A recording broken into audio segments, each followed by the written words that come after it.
রামাদান মুবারক। প্রতিদিন একটি ভালো কাজ। আমাদের এবারের এপিসোডে রয়েছে তাহাজ্জুদের নামাজ পড়া। আমাদের আজকে হচ্ছে ৮ম দিন রামাদানের, এবং এদিন আমরা যে জিনিসটা সম্পর্কে জানব সেটা হচ্ছে তাহাজ্জুদের গুরুত্ব। আমার মনে হয় কম বেশি আমরা সবাই জানি তাহাজ্জুদের গুরুত্ব কী।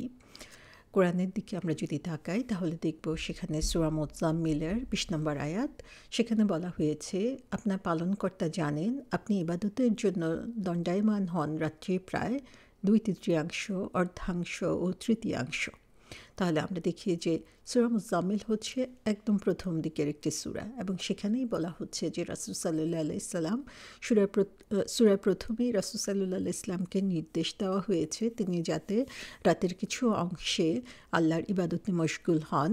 এটা হচ্ছে আমাদের আত্মার পরিশুদ্ধির জন্য প্রয়োজন, আত্মার সাথে আল্লাহর সাথে সম্পর্ক বৃদ্ধি করার জন্য প্রয়োজন, এবং সাথে সাথে আমাদের যা কিছু চাওয়া পাওয়া আছে আল্লাহর কাছে সেটার জন্য উপযুক্ত সময় হচ্ছে তাহাজ্জুদ। তো প্রথম দিকে নির্দেশ দেওয়া হয়েছে, এবং তারপরে আল্লাহ সুবহানাহু ওয়া তাআলা বলছেন যে আল্লাহ জানেন যে রাসূল সাল্লাল্লাহু আলাইহি ওয়াসাল্লাম এই কাজগুলো করছেন অলরেডি। তিনি রাতের অর্ধেক বা 1/3 অথবা 2/3 তিনি নামাজে দাঁড়াচ্ছেন। কিন্তু রাসূল সাল্লাল্লাহু আলাইহি ওয়াসাল্লাম স্পেশাল বান্দা ছিলেন আল্লাহ সুবহানাহু ওয়া তাআলার। তার সাথে সাথে যারা তার সাহাবা ছিল তারাও কিন্তু রাতের বেলা দাঁড়িয়ে যেতেন আল্লাহর ইবাদতের জন্য, এবং সেই সাক্ষী আল্লাহ সুবহানাহু ওয়া তাআলা এখানে দিচ্ছেন।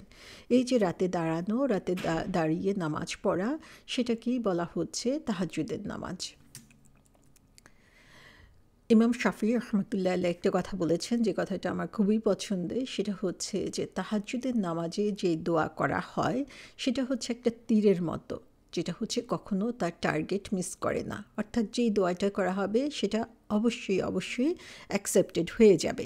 তাহলে এরকম একটা সুবর্ণ সুযোগ আমাদের সামনে যখন থাকে, তখন আমরা কিভাবে এটাকে মিস করি। আমরা একবার চিন্তা করি যে আমাদের প্রাইম মিনিস্টার অথবা প্রেসিডেন্ট যদি ঘোষণা দেন যে অমুক দিন অমুক সময়ে সেখানে যত মানুষ আসবে সবাইকে তার জীবনে একবার একটা চান্স দেওয়া হবে, সে যা চাইবে তাই তাকে দিয়ে দেওয়া হবে। আমার মনে হয় যে আমরা যে যেখানেই থাকি না কেন সেই সুযোগটা অ্যাভেল করার জন্য, সেই সময় সেখানে পৌঁছানোর জন্য অবশ্যই চেষ্টা করব।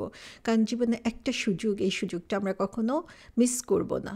অথচ আল্লাহ সুবহানাহু ওয়া তাআলা কিন্তু এই সুযোগটা নিয়ে প্রতি রাতে আসেন, সব প্রেসিডেন্টের চেয়েও বড়, সব প্রাইম মিনিস্টারের চেয়েও বড়, এবং যার কাছে চেয়ে কখনো খালি হাতে ফিরে আসা হয় না, সেই আল্লাহ সুবহানাহু ওয়া তাআলা প্রতি রাতে এসে ডাকতে থাকেন। এবং আমরা কয়জন সেই ডাকের ব্যাপারে সাড়া দিই আসলে। আমি নিজেও করতে পারি না রেগুলার, এবং আমরা যারা চেষ্টা করি বা করছি তারাই আসলে সৌভাগ্যবান। তো আমরা সবাই আসলে সেই সৌভাগ্যবানের অন্তর্ভুক্ত হওয়ার জন্য চেষ্টা করব। সূরা ইনসানে আল্লাহ সুবহানাহু ওয়া তাআলা বলছেন, ওয়া মিনাল লাইলি ফাসজুদ লাহু ওয়াসাব্বিহু লাইলান তাওয়িলা। রাতের কিছু অংশে তার উদ্দেশ্যে সিজদা করুন এবং রাত্রির দীর্ঘ সময় তার পবিত্রতা বর্ণনা করুন। তো সুবহানাল্লাহ, আমরা দেখছি এখানে নামাজ পড়া, কোরআন পড়ার কথা বলা হচ্ছে, যে রাতের একটা অংশে আল্লাহর ইবাদতে মশগুল হওয়ার জন্য। সূরা ইসরাতে বলা হয়েছে, রাতের কিছু অংশ কোরআন পাঠসহ জাগ্রত থাকুন, এটা আপনার জন্য অতিরিক্ত, হয়তোবা আপনার পালনকর্তা আপনাকে মকামে মাহমুদে পৌঁছাবেন। তো এভাবে আমরা দেখি যে কোরআনে বারবার তাহাজ্জুদের নামাজের গুরুত্বের কথা তুলে ধরা হয়েছে, রাসূল সাল্লাল্লাহু আলাইহি ইসলামকে নির্দেশ দেওয়া হয়েছে, এবং রাসূল সাল্লাল্লাহু আলাইহি ইসলামকে যে নির্দেশ দেওয়া হয়েছে সেটা স্বাভাবিকভাবেই আমাদের উপরে পড়ে, এবং আমরাও চাই সেই সুযোগটুকু নিতে। হাদিসে এসেছে যে তোমাদের অবশ্যই উচিত যে রাতের নামাজ পড়াটাকে একটা অভ্যাসে পরিণত করা, কারণ তোমাদের আগে যারা ধর্মভীরু ছিল তারা সেরকম কাজই করেছে, এবং এই নামাজটা কি করে তোমাকে আল্লাহর কাছাকাছি নিয়ে যায়, এবং তোমার যে গুনাহ রয়েছে, যে ভুল ত্রুটিগুলো রয়েছে সেগুলোকে ক্ষমা করে দেন, মাফ করে দেন আল্লাহ সুবহানাহু ওয়া তাআলা। তাহলে এটা আমাদের জন্য বিশাল একটা সুযোগ নিয়ে আসছে। সূরা জারিয়াতে বলা হয়েছে, নিশ্চয়ই যারা হচ্ছে মুত্তাকি, তারা কি করছে, তারা বাগান পাবে, ঝর্ণা পাবে, এবং এগুলো তার লর্ড তাকে দিয়েছে, এবং নিশ্চয়ই তারা কি করত, ভালো কাজ করত। তারা কি ধরনের ভালো কাজ করত? তারা রাতে খুব কমই ঘুমাতো এবং ভোরের আগে যে সময়টা, সেই সময়টায় তারা কি করতো? আল্লাহর কাছে ক্ষমা চাইতো। তাহলে আমরা দেখি যে আখিরাতে সেই বাগান পাওয়ার জন্য, সেই জান্নাতের ঝর্ণা পাওয়ার জন্য কি করতে হবে? আমাদের ভালো কাজ করতে হবে।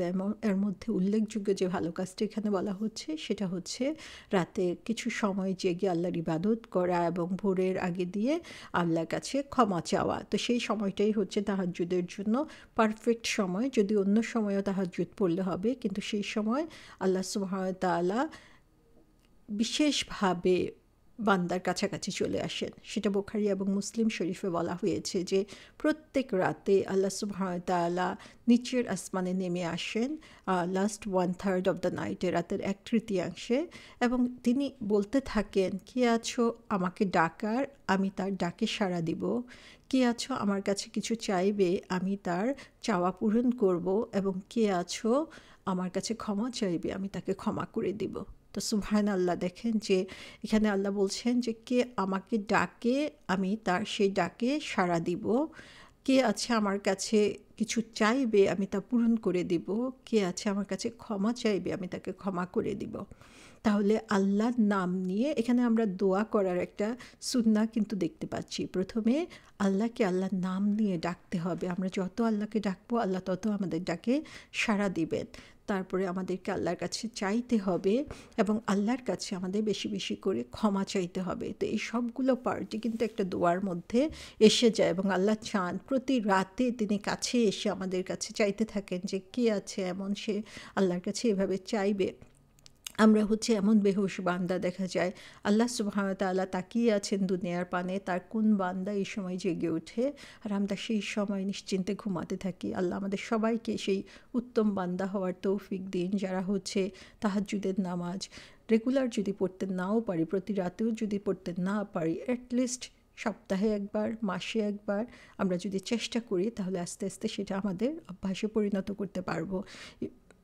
আমরা আরেকটা হাদিসে দেখি যেখানে বলা হয়েছে যে তোমরা রাতের নামাজ পড়ো, কারণ এটা হচ্ছে তোমাদের পূর্বে যারা ধর্মভীরু ছিল তাদের রাস্তা, এবং এই রাতের নামাজের মাধ্যমে তোমরা বেশি বেশি করে আল্লাহর কাছাকাছি হতে পারবে, তোমাদের গুনাহ থেকে দূরে সরে থাকতে পারবে, তোমরা যা কিছু অন্যায় করেছো সেগুলো আল্লাহ মাফ করে দিবেন এবং তোমাদের শরীরের যে কোনো অসুখ থেকে তোমাদেরকে মুক্ত করবেন। তো সুবহানাল্লাহ, আমরা এমন এক ক্রান্তিকালে আছি যে আমরা সবাই বা আমাদের ফ্যামিলির কেউ না কেউ আজকে সাফার করছে বিভিন্ন অসুখ বিসুখে। তো আমরা যদি এরকমভাবে আল্লাহ সুবহানাহু ওয়া তাআলার কাছে দাঁড়াতে পারি, তাহলে আমাদের শারীরিক, মানসিক, আত্মিক যা সমস্যা রয়েছে, আল্লাহ সুবহানাহু ওয়া তাআলা এই দুনিয়াতে যেমন আমাদেরকে এই সমস্যা থেকে মুক্ত করবেন, তেমনি সাথে সাথে আখিরাতেও আমরা আমাদের গুনাহ থেকে মুক্ত হতে পারছি। তিরমিজি শরীফের একটি হাদিসে আছে, সেখানে বলা হচ্ছে রাতের শেষ তৃতীয়াংশে, রাতের শেষ অংশে যে বান্দা হচ্ছে তার রবের সবচেয়ে কাছাকাছি চলে আসে। সো তুমি যদি তাদের মধ্য থেকে কেউ হও, যারা হচ্ছে তোমার যদি সুযোগ থাকে, তাহলে তোমরা আল্লাহকে স্মরণ করো সেই সময়ে। তো সেই সময়ে স্মরণ করার মানে হচ্ছে যে সেই সময় আমরা আল্লাহর সন্নিকটে অবস্থান করছি, আল্লাহর কাছাকাছি আসছি এবং আল্লাহ সুবহানাহু ওয়া তাআলার প্রিয় বান্দা হওয়ার জন্য এটা হচ্ছে উত্তম একটা উপায়। তাহলে কিভাবে আমরা এই তাহাজ্জুদকে রুটিনে পরিণত করতে পারি? আমি জানি আমার মতো অনেকেই আপনারা রয়েছেন যারা হচ্ছে তাহাজ্জুদ পড়তে অনেক কষ্ট করতে হয়। আবার অনেকেই আছেন যারা সুবহানাল্লাহ, যে আল্লাহ সেই প্রিয় বান্দাদের অন্তর্ভুক্ত হয়ে রেগুলার নামাজ পড়তে পারছেন। সো কিভাবে আমরা এই রাতের নামাজটাকে, তাহাজ্জুদের নামাজটাকে আমরা আমাদের অভ্যাসে পরিণত করতে পারি? একটা ওয়ে হচ্ছে আমাদেরকে আগে ঘুমাতে হবে। আমরা যদি শেষ রাতে বা রাতে দেরি করে ঘুমাই, তাহলে অবশ্যই এটা আমাদের জন্য টাফ হবে। সো আমাদের নিয়ত করতে হবে যে আমরা তাহাজ্জুদের নামাজ পড়ব, এবং সেই নিয়ত করে আমরা যদি প্রিপারেশন নেই, আমরা যদি নামাজটা নাও পড়তে পারি, আল্লাহ সুবহানাহু ওয়া তাআলা সেটার জন্য আমাদেরকে রিওয়ার্ড দিয়ে দিবেন। তাহলে আর্লি ঘুমাতে হবে। সো রাসূল সাল্লাল্লাহু আলাইহি ওয়াসাল্লাম বলেছেন যে তাহাজ্জুদ হচ্ছে কিছুক্ষণ ঘুমানোর পরে যে নামাজটা পড়া হয়। যদিও কারো যদি একদমই ওঠার সম্ভাবনা না থাকে, তাহলে এশার নামাজের পরে যদি কেউ 2 রাকাত বা 4 রাকাত নামাজ পড়ে নেয় সেটাও তাহাজ্জুদ নামাজ হতে পারে। আবার রমজানে আমরা যে তারাবির নামাজ পড়ি সেটাও হচ্ছে সে কিয়ামুল লাইলের অন্তর্ভুক্ত হতে পারে, কিন্তু বেস্ট টাইম হচ্ছে লাস্ট 1/3। তো সেই লাস্ট 1/3 যদি উঠতে হয় তাহলে আমাদেরকে কী করতে হবে, আগে ঘুমিয়ে যেতে হবে। এবং সেই রাতের ঘুমটাকে যাতে আমরা কন্ট্রোল করতে পারি বা রাতে উঠতে পারি, সেজন্য আমরা কি করতে পারি, দুপুরে একটু ন্যাপ নিতে পারি, যেটা রাসূল সাল্লাল্লাহু আলাইহি ওয়াসাল্লাম ফলো করতেন। তিনি বলেছেন যে তোমরা দিনের বেলা একটু ন্যাপ নাও। রাসূল সাল্লাল্লাহু আলাইহি ওয়াসাল্লাম সাধারণত দুপুরে খাওয়ার পরে ন্যাপ নিতেন এবং তিনি বলেছেন যে শয়তান ন্যাপ নেয় না। তাহলে আমরা যদি একটুখানি রেস্ট নিয়ে নিই তাহলে রাতে ইবাদত করা অনেক ইজি হয়ে যায়। এবং সেটাকে আরেকটু ফ্যাসিলিটেট করতে আমরা কি করতে পারি, আমরা আমাদের ফ্যামিলি মেম্বারকে বলে রাখতে পারি অথবা আমাদের বন্ধু যারা হচ্ছে নামাজ প্র্যাকটিস করে তাদেরকে বলে রাখতে পারি একটা কল দেওয়ার জন্য। অর্থাৎ এটা হচ্ছে একজন আরেকজনকে সহযোগিতা করা। কারণ হচ্ছে যারা হচ্ছে মুত্তাকি, যারা হচ্ছে আল্লাহ ভীরু, তারা কি করে ভালো কাজে একজন আরেকজনকে সাহায্য করে। তারপরে আমরা কি করতে পারি, একটা রুটিন সেট করতে পারি। আমরা যদি টোটালি না পড়ি কখনো, তাহলে হচ্ছে মাসে অন্তত একবার উঠার জন্য আমরা প্র্যাকটিস করব। তারপরে আমরা যদি সেটা অভ্যাসে আনতে পারি, অ্যাটলিস্ট সপ্তাহে একবার আমরা প্র্যাকটিস করব। অ্যাটলিস্ট ছুটির দিনগুলোতে আমরা চেষ্টা করতে পারি যে তাহাজ্জুদের নামাজ পড়তে এবং তারপর হয়তো বা দিনে আরেকটু ঘুমিয়ে নিতে। তাহলে আস্তে আস্তে সেটা আমাদের অভ্যাসে পরিণত হবে। আর সবচেয়ে ভালো সুযোগ হচ্ছে আমরা যদি ফজরের নামাজের একটুখানি আগে 15 মিনিটস আগে আমরা ঘুম থেকে উঠে যাই, তারপরে তাহাজ্জুদ নামাজ পড়ে তারপরে আমরা একবারে ফজরের নামাজ পড়ে ফেলতে পারি। যেহেতু ফজরের নামাজের জন্য আলটিমেটলি আমরা উঠছি, সেটা আওয়াল ওয়াক্তে পড়ে ফেলা হলো।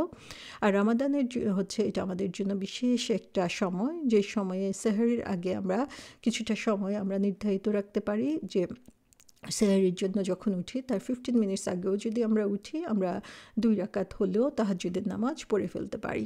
সো তাহাজ্জুদের নামাজ হচ্ছে রাতের একটি স্পেশাল নামাজ, আর এই সময়ের নামাজ এবং দোয়া ইবাদত সমস্ত কিছু হচ্ছে স্পেশাল। কারণ দিনের বেলা আমরা যে নামাজ পড়ি সেগুলোতে লোক দেখানোর একটা ভাব থাকতে পারে, কিন্তু তাহাজ্জুদের নামাজ হচ্ছে শুধুমাত্র আল্লাহর জন্য। সেজন্য আল্লাহর সাথে বন্ডটাও হচ্ছে অনেক স্ট্রং হয় এই নামাজের মাধ্যমে। আর আল্লাহ তো বলেই দিয়েছেন আমরা যা চাইবো তাই আল্লাহ সুবহানাহু ওয়া তাআলা দিয়ে দিবেন এই তাহাজ্জুদের সময়।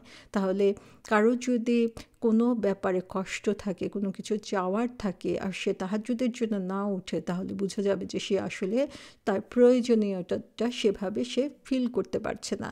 আল্লাহ সুবহানাহু ওয়া তাআলা আমাদেরকে সেই মুত্তাকি এবং ধর্মভীরু লোকদের অন্তর্ভুক্ত করে নিন।